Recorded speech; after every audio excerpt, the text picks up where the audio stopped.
BRS के सदर के चंद्रशेखर राव ने सिकंदराबाद कंटोनमेंट के साबिक एमएलए आन जहानी जी सायन्ना की छोटी बेटी जी नवदिता और साबिक एमएलए आन जहानी लासिया नंदिता की बहन को कंटोनमेंट ज़िमनी इंतखाबात के लिए पार्टी उम्मीदवार के तौर पर ऐलान किया। उन्होंने ये फैसला हाल ही में असेंबली हलके से पार्टी के अहम कायदीन से बातचीत के बाद लिया।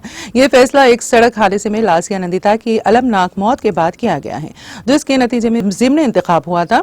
नशीस्त खाली रहने के बाद खानदान के अंदर मुमकिना जानशीन के तौर पर तवज्जे नवदिता की तरफ मबजूल हो गई हैं।